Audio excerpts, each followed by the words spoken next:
Hello and welcome to Tuesday's edition of Cracking the Cryptic. I'm smiling to myself for many reasons. Let's start with the first reason, which is I've been asked to have a look at this puzzle. And when I first saw it, I thought, wow, that's a very beautiful, very symmetrical grid. And then I read the rules, and I have simply no idea how this can possibly solve. I think I might have misunderstood the rules. Basically, there's these horseshoes, as you can see in the grid, and you can't repeat a digit on a horseshoe. And then the two digits at the end of the horseshoe add up to the sort of that horseshoe's number.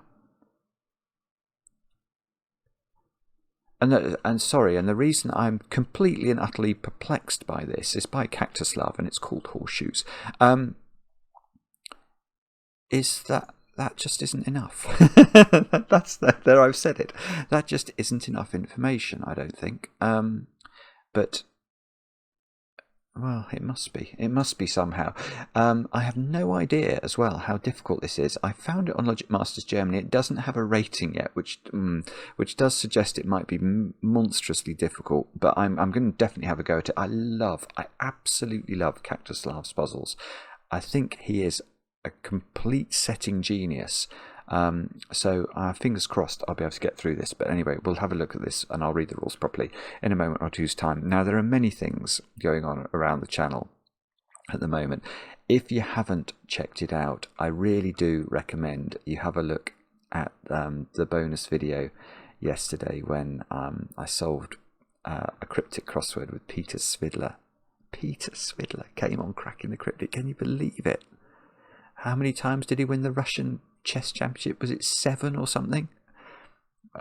Just a complete legend. And anyway, solving a cryptic crossword in your second language as well and being that good at it, it's just... Anyway, he was a complete delight. That video's on the channel. Have I got a picture? Yeah. Oh, no, well, I do, but it's totally in the wrong place. Whoops. Let me try and fix the positioning of everything. There we go. So have a look at that. Also, Mark and I streamed more blueprints last night. I'm not sure how long we're going to continue the streaming for. There was quite a lot of... when I finished last week's video, a lot of people were very cross and just said, look, there's no point you continuing with the game because you don't take notes, you only do it once a week, you'll never get through it, etc., etc., all of which is probably completely true. But it was clear that people are getting, that you guys are getting bored of it, and that's the last thing we want, obviously. Anyway, we did it again last night. We got stuck again. And so I finished off the day this morning when I woke up, and I've posted that video this afternoon.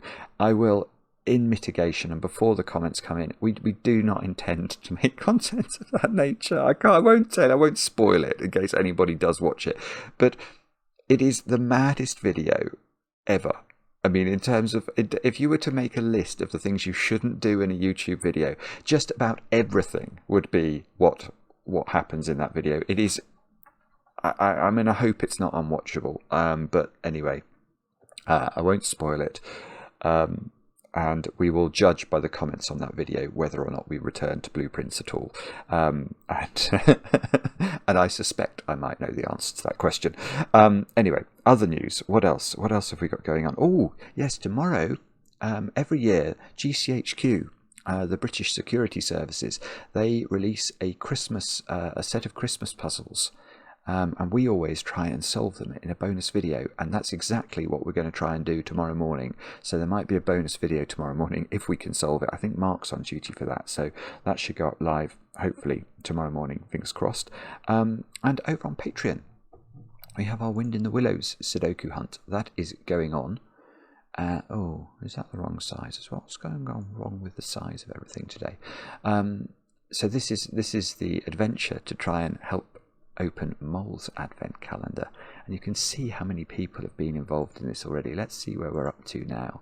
418. So we're heading up for 1,600 solves of the first puzzle and another 50 or so solves of the final puzzle. Incredible. Nearly 500 people have solved the whole thing already. It's brilliant.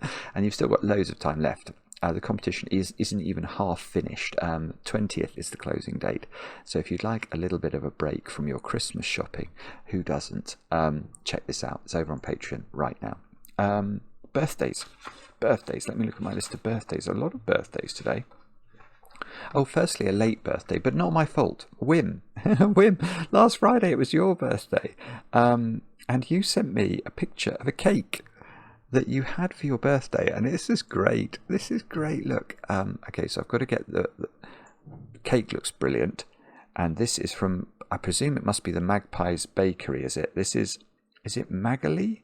You said it was the lovely Magali from, I may be saying the name wrong there, from Magpie's Bakery in Belgium, and in a rather lovely touch, you said digits separated by a chocolate cake must be in a 1-to-1 ratio, which I really liked. So, Wim, I hope you had a great birthday, or it looks like you did. Next, Jordan. Jordan, you've turned the big 40 today, and I know this because your wife Heather wrote to me and told me that the two of you you've both been watching for a while, I think. So thank you for doing that. I hope you have a brilliant 40th birthday party today. I hope there's a party. Of course, I hope there's chocolate cake. I hope it's a fraction as good as Wim's, and you'll be in for a treat. Next, Anna. Anna, you've turned 16 today, and I know this because your father Alex wrote to me. I did realise as I read that it could be your mother Alex, because Alex is one of these names that could be Alexandra, or it could be Alexandria maybe, or it could be just Alexander. So. If I've got the gender wrong, I do apologise. But Anna, I hope you have an absolutely brilliant 16th birthday, and I hope the chocolate cake is there and is mighty fine and well iced. And next, Luan. Luan, you turned 30 today. I think you were planning on.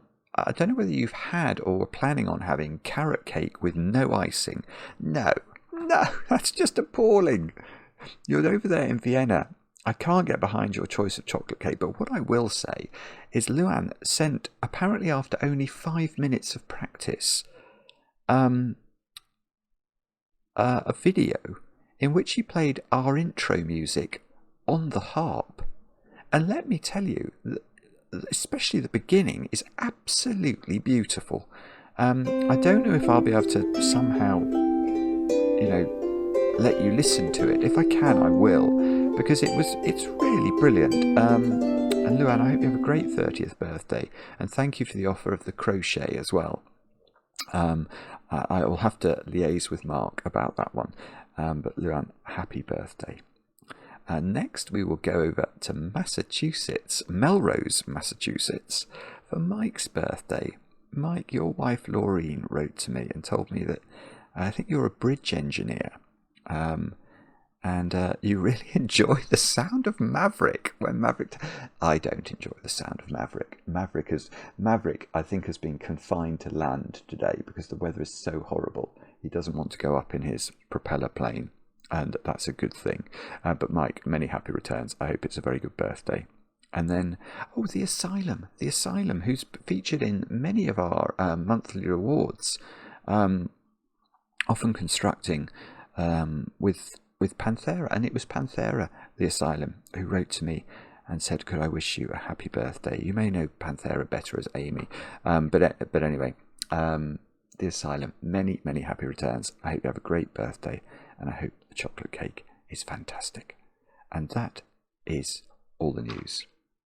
Let's have a look at Horseshoes by Kaktuslav. I'm very nervous about what you're going to make of the blueprints video. Anyway, I've got to get that out of my head. Right, here are the rules of Kaktuslav's puzzle. We have got normal Sudoku rules apply. So we have to put the digits 1 to 9 once each in every row, every column, and every 3x3 box. Horseshoes. Digits do not repeat along a line. And the 2 digits at the ends of each line marked with white circles, so like those 2, sum to the number displayed in the middle of the line. So literally, all you know about this line is those 2 sort of the tips of the fingers add up to 11, and that digits don't repeat on the line. 2, 3, 4, 5, 6, 7. Okay, so the horseshoes are at least 9 cells long, which may be interesting, but that they are all the rules. Do have a go. The way to play is to click the link under the video as usual, but now I get to play. Let's get cracking. I mean, it is a startling grid, this. So basically we know those add up to 11, those add up to 10, those add up to 10, those add up to 12, those add up to 10, those add up to 13, and those add up to 10. Oh, and those add up to 14. Well, that's really made things clearer. Let's just highlight those for a moment. No. I'm not thinking about that. This must be set, mustn't it? It must be set. It's like a mad Windoku. I don't know if you've ever seen Windoku puzzles.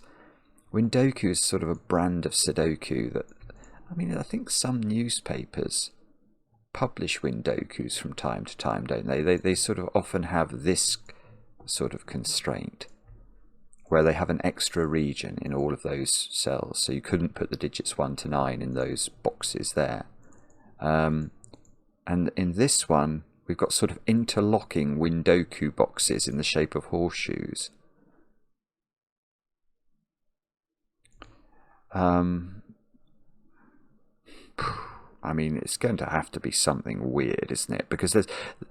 and why am I seeming perturbed? It's because I am perturbed. Because it just doesn't feel like there can possibly be enough information here to solve this. I mean, even if you know that digit doesn't appear in those digits because you can't repeat a digit within the Windoku. Well, not within the horseshoe, I should say. So that digit goes in one of those 4 cells of box 4. That's just horrible. That's a horrible deduction. Well, not that one, I suppose, because of Sudoku. Let's just check there isn't something really weird going on. How do we do that? Maybe these 2 boxes? Let's have a look at that. So if I highlight those 2 boxes of the Sudoku, and I highlight 2 horseshoes that are predominantly in those boxes, does that help me? Let's have a look at that. So we can prove that these yellow cells are the same digits as these green cells.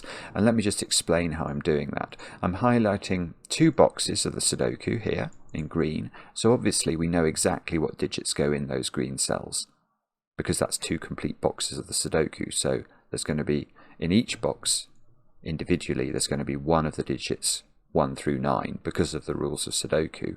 So the green cells overall are 2 sets of the digits 1 to 9. So there's going to be 2 1s, 2 2s, 2 3s, 2 4s, etc. to 2 9s. Now the same is true for the horseshoes. So the 2 horseshoes in total are also 2 sets of the digits 1 to 9. So the set of the yellow digits is identical to the set of the green digits. So if we were to remove this cell from green and this cell from yellow, what could we say about what remains in green and what remains in yellow? If the sets contain the identical things and we took the same thing out of both, then obviously what's left in green must be still the same as what's left in yellow. And you can do that for all of these cells that have 2 colours in them. And we're reduced to this situation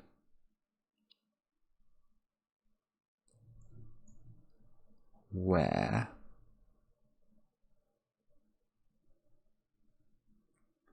I don't know what that's doing. How on earth does it work? How does it work with the fingertips? No, I don't like that. I'm sorry, I can't see what that's. If that's the trick, I don't know how it works. Let's try. Let's try a bigger trick. Let's try.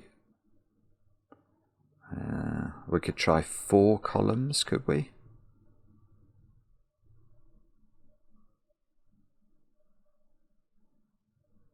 is that going to be no, that might be, no, we'll give that a try. Okay, so that's 4 complete columns of the Sudoku now. So that's 4 sets of the digits 1 to 9. If I highlight the horseshoes that are mainly overlapping, I can see there are 4 there. Let's try and find a. Is yellow fine for a colour? It's okay, isn't it?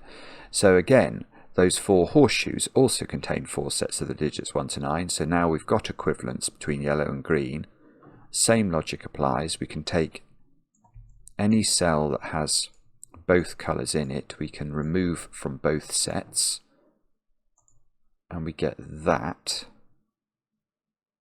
Well, that's marginally interesting. So we know that those 3 digits are the same as these 3 digits.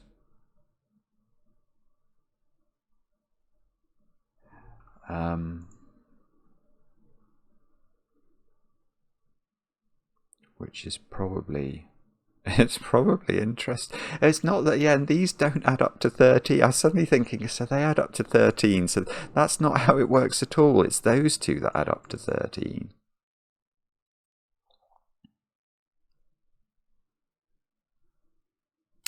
That looks more interesting. It feels like that's trying to be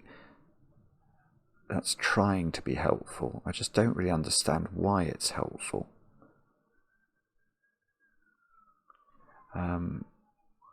Okay. Also, so that relationship.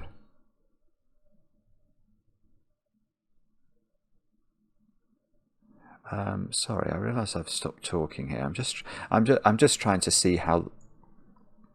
I think that's always true, isn't it? Because the grid is rotationally symmetrical, in the sense that if you were to skewer the very centre of the grid and rotate it around that skewer 90 degrees, it would still look the same.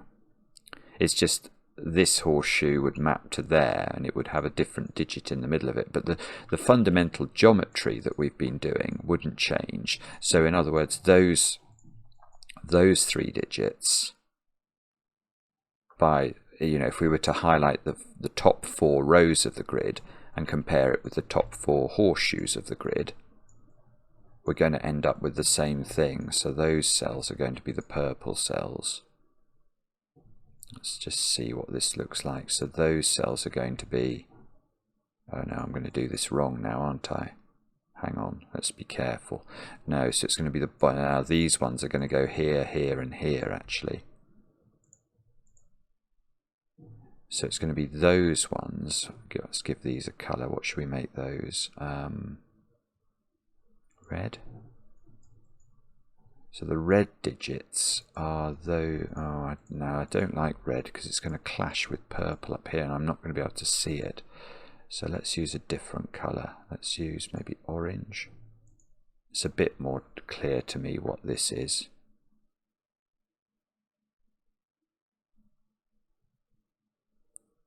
So what does this mean? This means that... Good grief, I don't know. This means that... Let's look at this cell. So that's... Where's my green gone?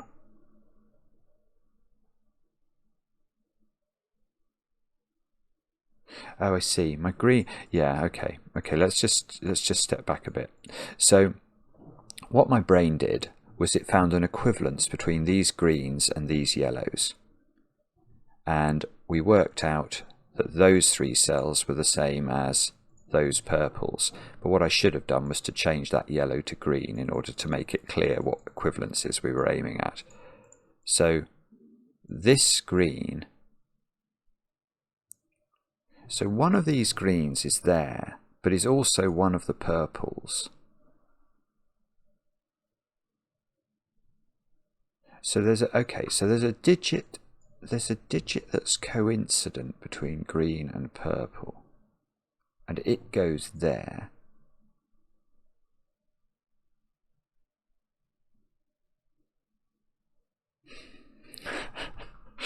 And that means what? So that digit is in a corner of box 5, sorry, is what that means. Because any digit, well, apparently there's a digit that goes in this corner. And by our logic, we know it must live in those cells and it must live in these cells. So there is some coincident digit that ends up there. And therefore in the middle box, it can't be in those cells or those cells because it is a digit that's in the green strip and it's a digit that's in the purple strip. So it's in one of those cells.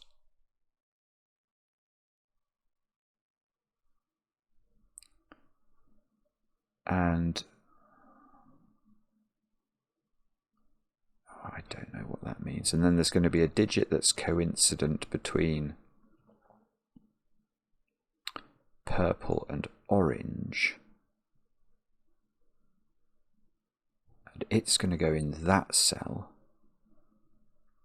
And it's going to be in a corner of the middle box.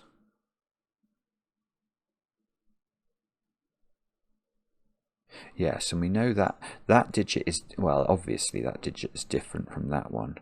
I'm not sure whether they all have to be different. They might do. Is it possible that one and that one could be the same?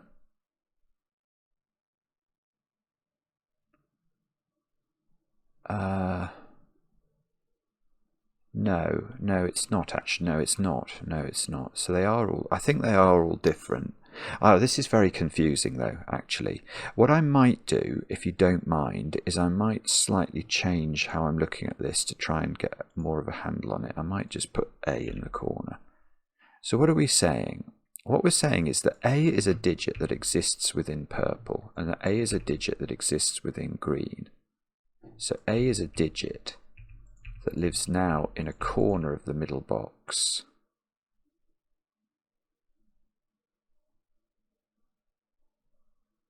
And then this digit is clearly not A, is it? So let's call that B. And B is a digit. Oh, I see. Okay, so that's not A. One of these is not... Well, one of these is B, because B is an orange digit to end up here using our sort of set theory thing. And B, and this is also purple, so B is in one of those. So B, yeah, and then B ends up in one of the corners, and B is different from A, so that is legitimate.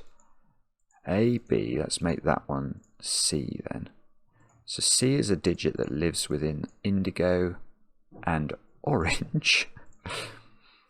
And C is not that digit then by Sudoku. I don't know if this is going anywhere, by the way. I apologise if I'm wasting everybody's time. I'm trying to see what to do. Now, yeah, so actually C can't be the same digit as A, can it? Because C does exist within the remit of indigo, and indigo sees all of the purple digits, of which A is one. So C is a totally new digit, and it also lives in a corner of the middle box. And C is a digit that's in... Why have I got a digit called D? Where's that come from? I haven't even got it. Did I? Oh, I just mistyped. I was like, what's the digit D? Okay, so there's a C in one of those. And that's true because C has got an orange label here. So C needs to appear in orange. It needs to appear in indigo. And therefore it's in one of these. Now I'm going to introduce a D. Call me a rebel, but that's a D. Now D is apparently a green digit, so it's in one of two green cells.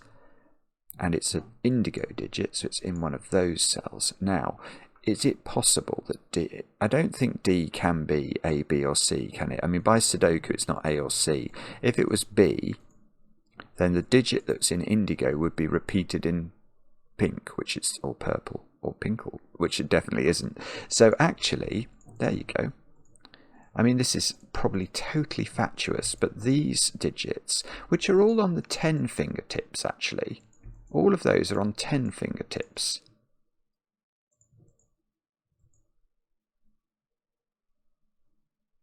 That's interesting. So all of these are on 10 fingertips.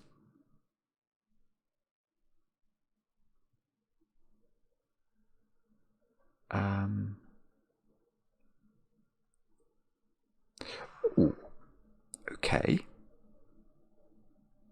D can't be that one, because in this this is a bit strange, but on that horseshoe a D has appeared. So D in box 9 is not on the fingertips of this horseshoe where D has already appeared. So in box 9 D is not C, so it's in one of those cells, which means it can't be there, because it would repeat on this horseshoe if it was there.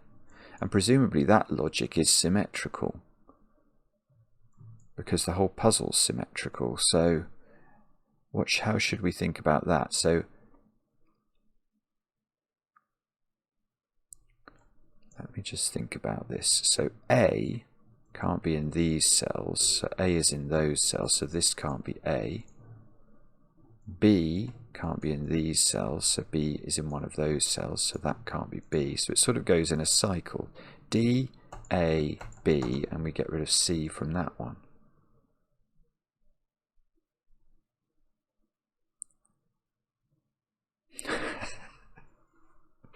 Okay. Yeah, now let's go back to this. So these two cells sum to 10. So let's just imagine that's a 4. If that's a 4, that would be a 6. But these two sum to 10. 4, 6. So this couldn't be from the 4-6 pair, because it would see both of them. And that couldn't be from the 4-6 pair, because it would see both of them. So can this, because if these all have to be different pairs, that would be very interesting. So can that be so I'm saying if that's 4, is it possible for this to be 6 and these to be from the same family of 10 pairs?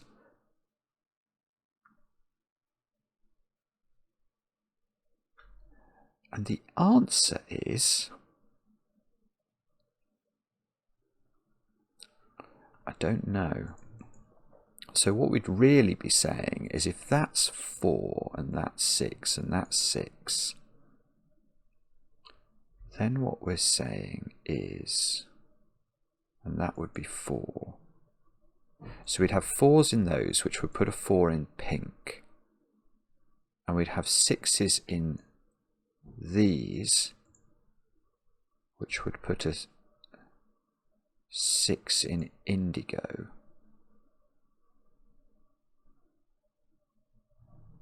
So one of these would be 4 or 6, and one of these would be 4 or 6.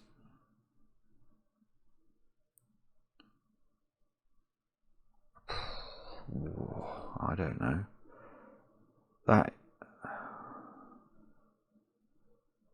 I mean, what we could think about doing is trying to, I don't really want to call it what I was about to say, but I was sort of saying we could sort of case test it and see whether or not that's going to work or not. I'd rather not do that, I have to say. I wonder if there is a clean reason I can just say those two can't be the same. Because if I knew that these were all, there was no shared 10 pairing between them,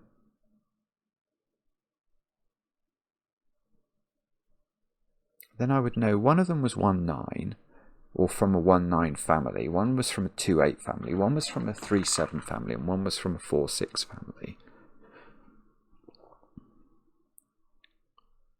Then what would I know? Would that help me?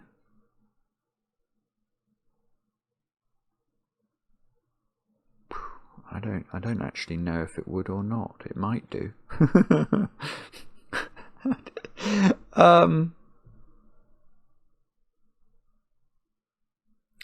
Okay, the other thing we can do, though, is we can sort of...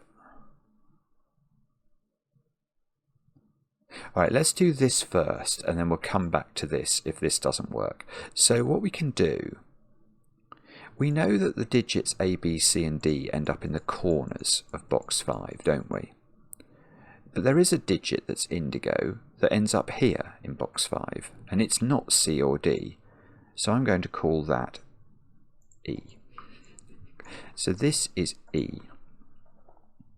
And then we can have the same in here. We can see that this digit, which is a green digit, is not A, B, C or D, and it's definitely not E. So that must be F. Now, so F is here. E and F see pink. So I'm going to call that one G. And then this one sees all the other flavours of thingies, so we'll call that H. And that ends up here. So the central digit now I will call I.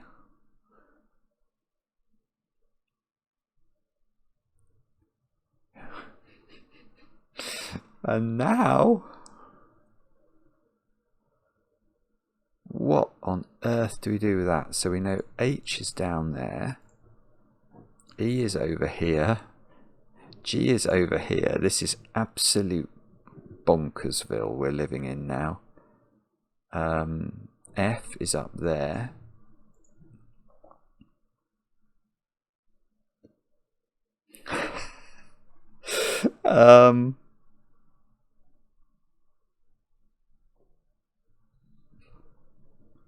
Okay.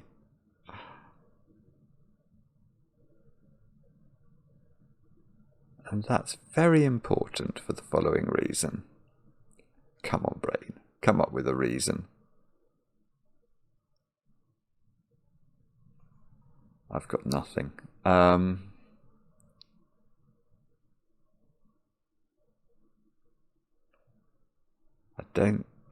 don't see a way of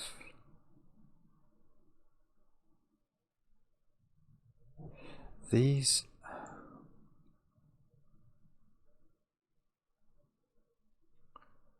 So F has appeared.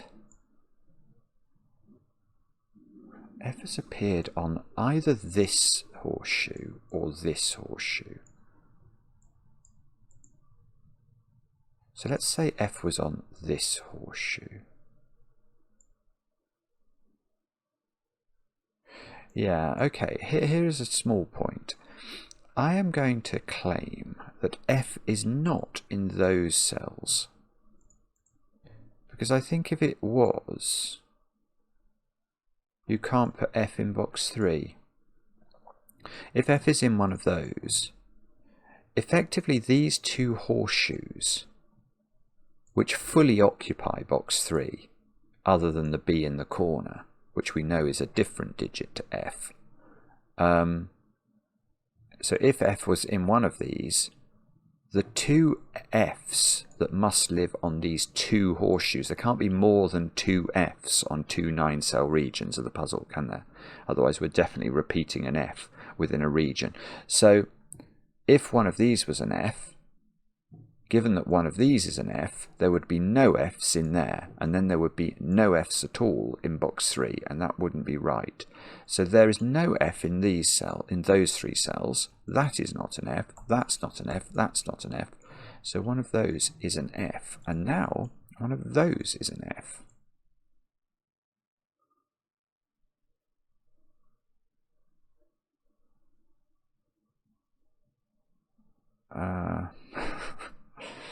Okay.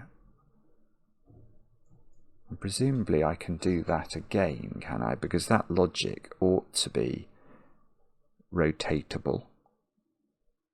We had a lovely symmetrical puzzle yesterday, actually.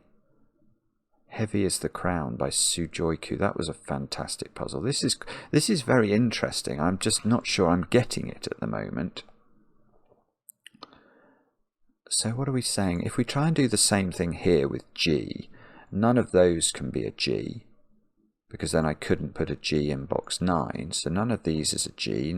So G is up there, is what we've just learned from that. So G is down here, as a result of that logic. And now we'll extend this to H. So H can't go in here for the same reason. So, ooh.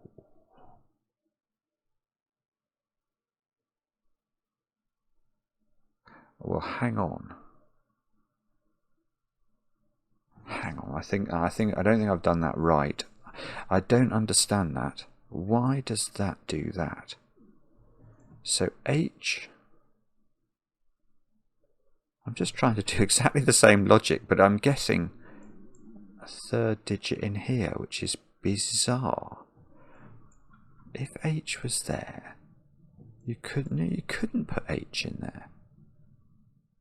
Yeah, so okay, I don't really understand it, but H has got to be, H can't be in these series, because then you couldn't put H in box 7. So H is in with F, G and H, and now those digits are a triple. That is absolutely bonkers. I didn't think that could possibly happen because the symmetry didn't seem to work. So does that mean E? You can't put E in there, so they are E, G, H. And then I'm going to get a dash. This is fantastic. I don't understand what I've done, but this is really important because I'm going to get that digit now. This is huge. This is absolutely huge. Right, so let's go through it again. G is one of these. So G can't be here, or you couldn't put G in box 7. So G is over here. So now I've got a C, D, E. I'm going to change the labelling here. I'm going to put C, D, E in the middle here. That's definitely not C by Sudoku. I'm going to put F. Let me just make sure I don't get this wrong. F, G, H in here. So now I know that these digits are A, D, I, don't I? And that digit, not A, D, I, A, B, I. A, B, C, D, E, F, G, H, I. That digit is a D. So I can put it in. I'm going to put it in as a big digit. So these digits are not D. But I think what we'll end up with, I might be wrong, I'm going to do it slowly, but it feels like if that D ends up there, that B ought to end up there, because I don't understand I've never used the numbers. I've not used numbers at all. This is pure geometry we're doing at the moment. Absolutely pure geometry. No, because I never did. I was thinking about trying to use the fact that these added up to 10, but I couldn't see how to use it. So, right, so now what we do is we turn our attention. Well, hang on, if I've got A, B, I here, that one doesn't seem to be, does that have to be C? Well, a C would be what we'd expect. Let's just try the EF thing here, though, first. So what we could say is where's E? E can't be in this string because you couldn't put E in box 1. So E in this column is down here. This is EGH. So this is ADF. We know that's not D. So these ones are definitely BCI. And therefore this digit is definitely A, which makes sense. It's in the same sort of diagonal position orientation as the two Ds were in. So now this set of digits we can just do by Sudoku, can't we? These digits are F, G and E, I think.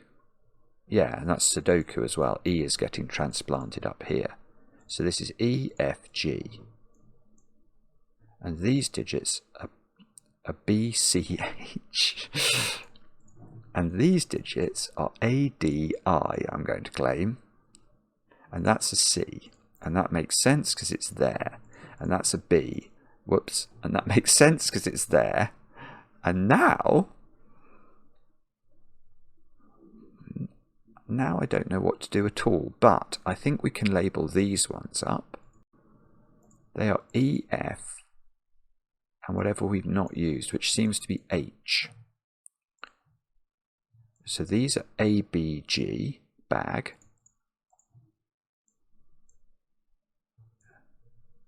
This is an A.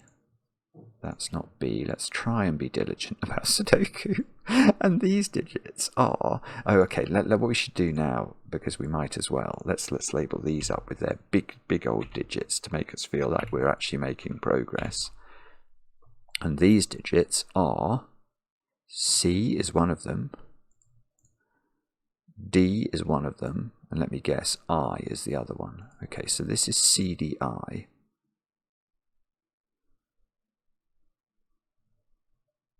Okay, that's very great and incredibly interesting. And now we will we'll have to work out what to do next. And that is going to be what? Okay, this is not D. It sees D here. So that's not C. So this is quite weird because every time you get any deduction, you can sort of do it in 4 different places around the grid. And that's going to be the case unless and until we manage to actually use these numbers to make more progress. So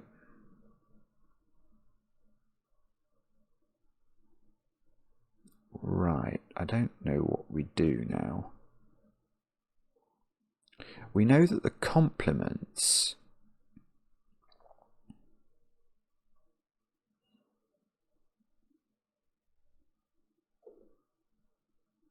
oh, right. Yes, okay. I've got one thing. As so often in Sudoku, let me just check this one. Yeah, that's the same. Right. The middle digit in this puzzle is now a 5, I think. Okay, let me explain how I'm getting that. I'm getting that because D's partner with which D adds up to 10 is an E, F or a G. A's partner with which it adds up to 10 is an F, G or an H. So they're always one of these digits going around this little cycle in the middle box. B's digit is E, G or H. C's digit is E, F or H. So it's always one of these. But, so my question would be, how could it be that given we know A, B, C and D are all different, actually we now know that these digits must all be different because they're all adding up to 10 with an A, B, C or D. So imagine A, B, C and D are 1, 2, 3 and 4. Then obviously E, F, G and H are going to be 6, 7, 8 and 9, the complements that add up to 10. So what are we doing with the digit 5? 5 must be the other digit, the digit that is not represented, and that's the digit I, apparently. So I is 5. I don't know if I can do this, but now I want to get rid of I, wherever it happens, and write 5 in. So these are I5. Yeah, this will work. 5I. I5.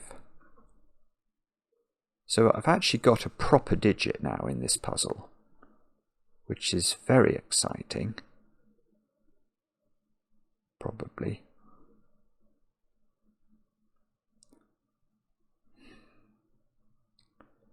Now, what on earth do we do next? I have not got a Scooby-Doo.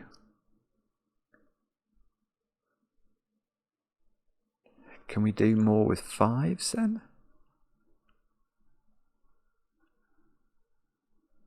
Or do I have to somehow relate these digits?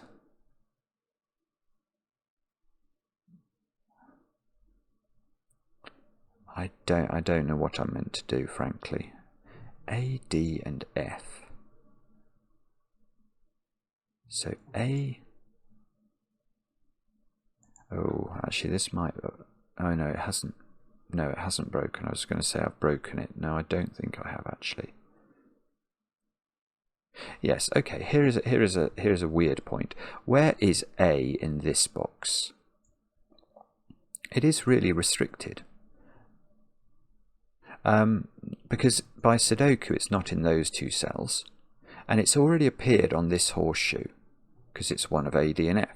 So it's not in those cells. So it is in one of these two cells. So one of these two is A, this is not A. And I know what you're all going to say. You're going to say, okay, so you can take that round the grid, can't you? And I know you're right, but I just have to work out why. So B in this box is not there, and it's appeared on this line already.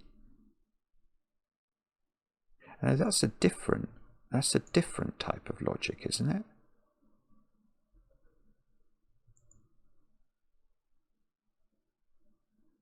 Where's A? Yeah, hang on. I don't trust this at all. It's very, very weird. But where's A in this box? Am I wrong about this? A has appeared on that horseshoe, so it's not there. A's now in one of those, so it's not there. So A is in one of these two, I think. And now that's not A. So that seems to have to be A. I've got a new A. Now, if that logic's correct, we can almost see that this has to be C, this has to be D, and that has to be B. Because, again, I still haven't used... Have I? No, I really haven't. I haven't used the quantum of the numbers at all. So I ought to be able to pull that trick. But when I was looking at B here, it didn't seem to be symmetrical. It probably is, but let's just think about that. So B in this box, where is it? It's not there, and it can't repeat. So it's in one of these two, which means B is not that one. See, that's a different point, because now this is B.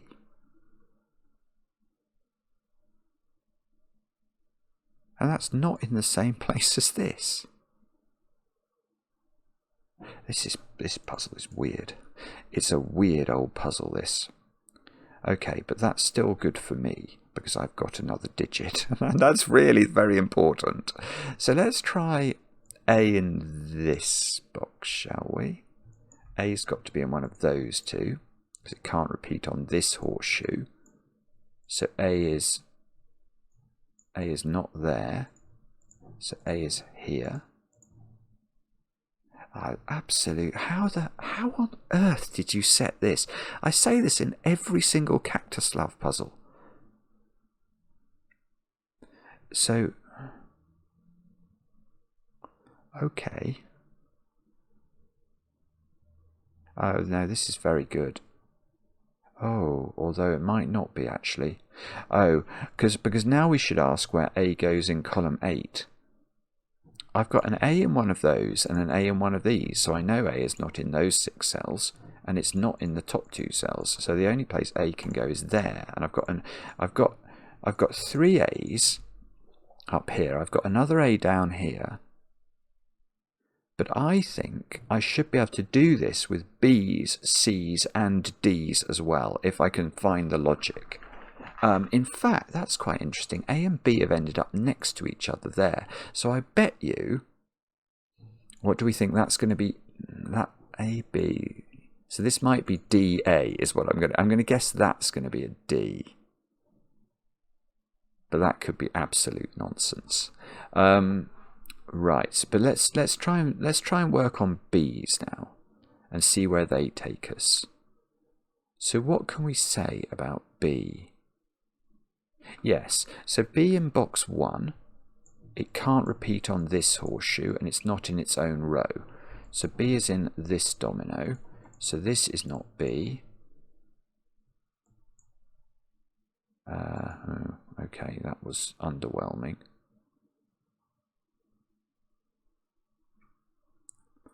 So that's not nearly as good. It's not nearly as good as we did with A. So why not? I don't know. I should be able, using the logic that we had before. So hang on, where did I get an A? I got an A on the opposite side of the grid. Yeah, so I think that's going to end up being a B. Which implies I ought to be able to get rid of B from here, and I have no idea how to do that. But there must be a way, otherwise logic is... Well, it's all been symmetrical, the logic, so it ought to be possible. Yes, I had this spectacular pencil mark here, which must exist here. How on earth did I get that for B? Or how did I get that for A? I don't know, but I need to get it for B as well. Okay, so B is not on this one. Yes, you do get it. It is the same. It's just. I mean, for some reason I find this harder to see. But B here takes it out of these cells. B here takes it out of those cells. So B is in one of those cells, which means this is not B, which now means I've got AG, and I can write B in here. And now, for our next trick, we will say, because that wasn't the end of the story with A, we actually managed to do more, didn't we? But how did we achieve that? Because I managed to get this as being B.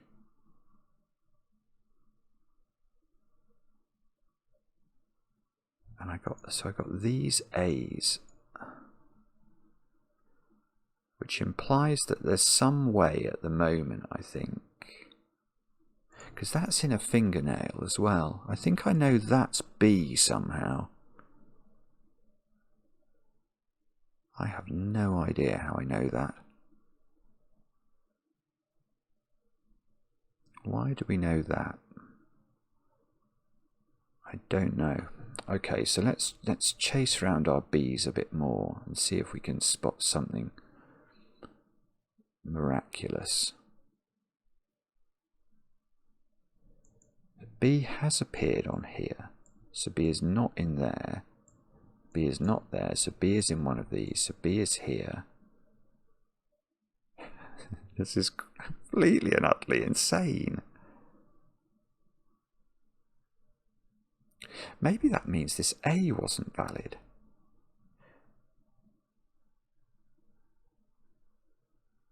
Or maybe the reason that worked was because I had also... maybe I've got to think about C and D in order to try and find some of this logic out, because it ought to be all symmetrical. So, okay, let's think through C now. Or maybe, yeah, let's think through C first, because that should trap a B. Right, so how do we do this same sort of thing with C? What we can do is,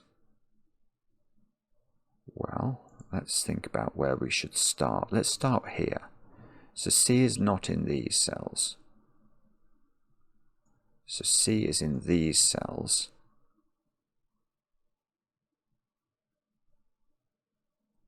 Which... am I going mad?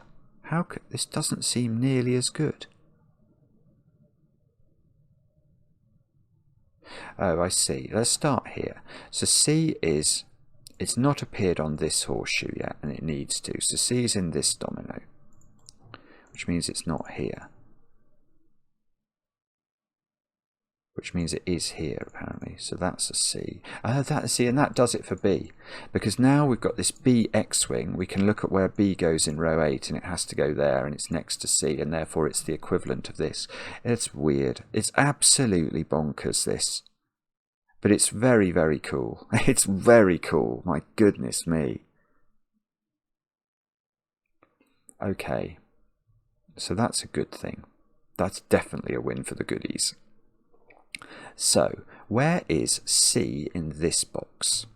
It's appeared on this horseshoe. It's not there, so it's in one of these cells, so it's not here. Now where is C in this box? It's in one of those two cells, which means it's not here, which pops it here, which makes total sense. And then the way we're going to get the sort of this pattern is by thinking about D, I think. Oh, and I haven't put those in the corners. I would rather put them in the corners if you don't mind. So, what do we do now? Let's think about D and try and do this logic all over again.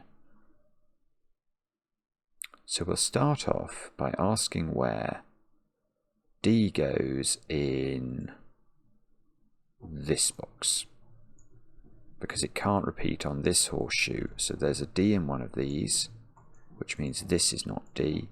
Whoopsie. Which means this is a definitive D, if there is such a thing. That's a definitive D, which I think is going to make this a C, and it does because we've got the X-wing of C's in these cells, which means we haven't got a C in any of those, but we need a C in column 2, and that's going to have to go there by pencil marking. Really, really weird and wonderful logic. So now we've got an AB, a BC, a CD. That is going to be a DA in the fullness of time, I think. But let's work out how we get it. So where's D in this box? It's not repeating on its own line, so it's in one of those two, which means it's not here, which is probably, oh, we should be able to prove it's here, shouldn't we? How on earth do we do that? I mean, the logic must be the same. Why doesn't it just immediately fill in? Why do I know that's not a D? That's going to be because of something to do with where D is in box 3. Yes. Okay, so D hasn't appeared on this horseshoe. It's not yet with these cells. It's not in those two, so D is in one of these two, which means D is not here, which means this is D. Let's be careful. And there's going to be some way we can prove that D is over here. And the way we're going to prove that probably is how.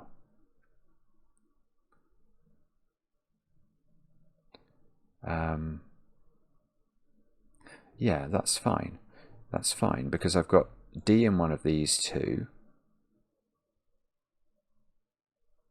which is correct. D in one of these two, so it can't appear here, so it has to be there. Right, goodness me. Right. So I don't know if this is, well, it has, it's obviously taken us forward, but it hasn't, to my knowledge, finished the puzzle, has it? It might have done. Oh, I almost got a good deduction. I mean, okay, I almost got a good deduction here in this box. It doesn't quite work. I was going to ask where 5 went in this box, because I've got 5 already appearing on this line. So I know it's not on those cells, so it's in one of these, but 5 is in one of those as well. So 5 in this row is in one of those two cells.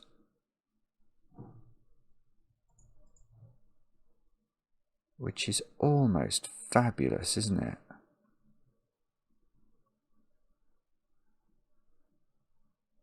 So that's almost on a fingernail as well. Can't even see what this fingernail, what is that? AG, that's just 14. Oh goodness, so if that was 5, it would force D to be a 9. Oh, hang on, it is. Oh, they've done it. I've done it. Because, yeah, I've got, this can't be a 5. I thought 5 has already appeared on this horseshoe. I just didn't see that. So that's a 5. And that's going to sort my D out for me. But also, it's giving me a 5 here and a C here by Sudoku. Or it won't let me put the C in, but that is a C, because that's a 5. Now 5 has appeared, so where's 5 in this column? It's got to be there. So 5 is here, and this is a B. So this is a B. Oh, I could probably unwind that logic up wherever I've just done it up here. Because I didn't do my Sudoku. I know I missed it out. That's a C. Okay, 5s. We have to follow the 5s through. So 5, 5. I can't repeat 5. This is a 5. This exact digit is a 5 here. Therefore, this is a 5. This is an A. So this is an A. Ah, this is stunning. 5, 5. Can't put 5 in its own row. So I've got loads of 5s on these fingernails. I can put a 5 here. I can put a D here. I can put a D here.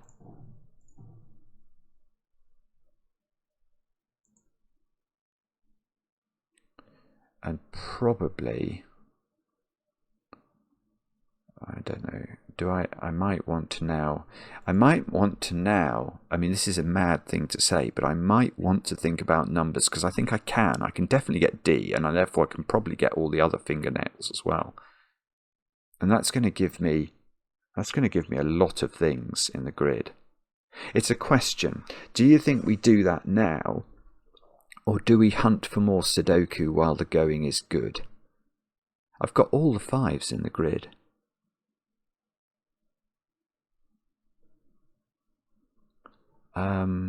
Let me just think about this for a second before we get carried away. Let me just mull this for a moment. Can I shortcut this? It might be possible. I mean, there's weird things going on now. Like, on this horseshoe, we've actually got all the digits labelled apart from...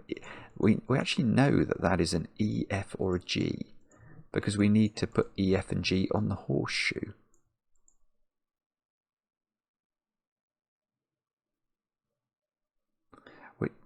Which means that digit is the same as that digit, doesn't it?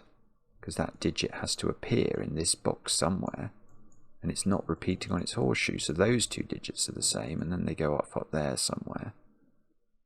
Yeah, so we can do the same on this horseshoe. That digit's got to be E, F or H. And that's just, so this digit is E, G or H. And on this horseshoe, that digit is F, G or H.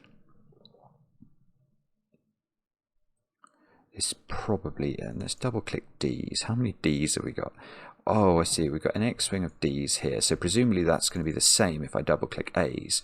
I'm going to have, yeah, I've got 7 A's in the grid and I've got an X-wing of A's. So that's, okay, so A's, B's, C's and D's we can't resolve unless we can spot some, we can break these pairs up somehow. Which we might be able to do. Yeah, no, we can do it. Because I actually know what that digit is now, don't I? Because this is a 10. Oh, this is ridiculous. What a ridiculous puzzle. Right, so what we're going to do now is we're going to start doing some equivalences. So I know this horseshoe adds up to 4. These tips add up to 14, it told me. That's a 14. So D, I can double click D, and I can write in the digit 9 by mathematics.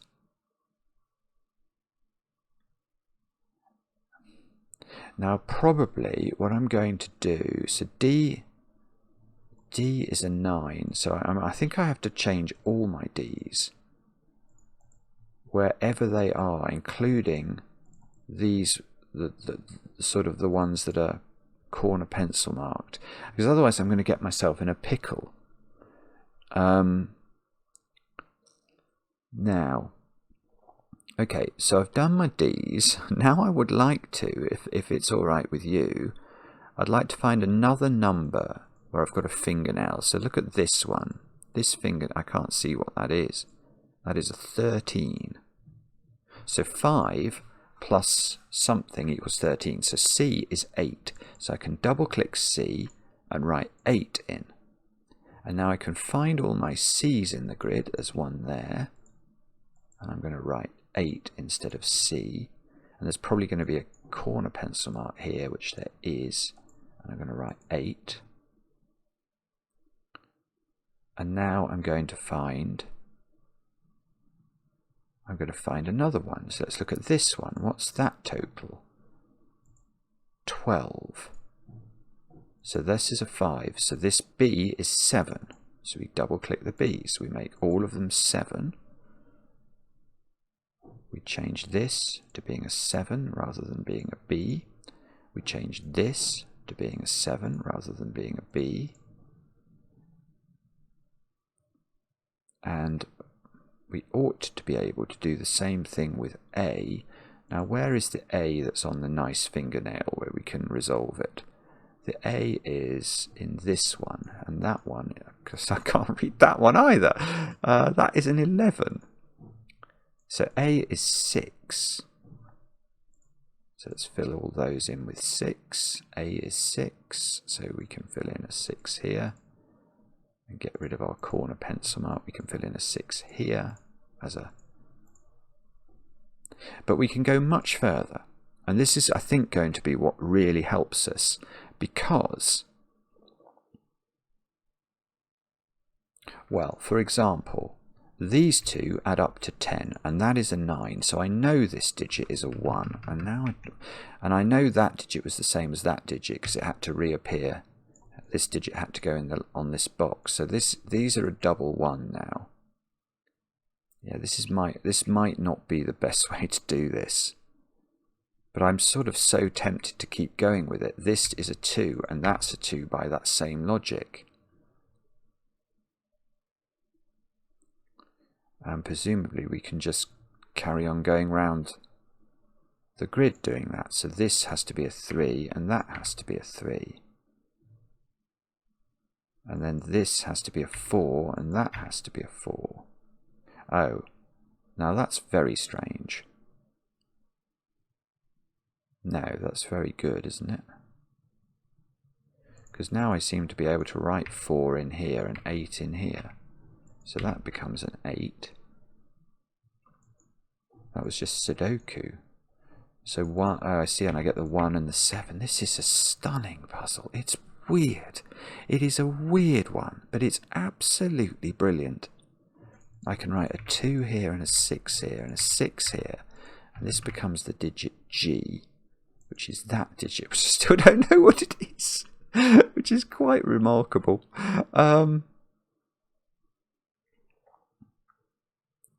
Okay, so those are the digits 2 and 3 for what that's worth. So I get to know that this digit is a 1 apparently, just to complete that.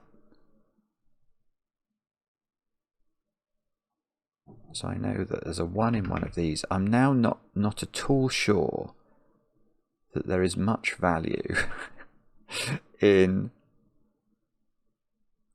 things that I thought I once knew.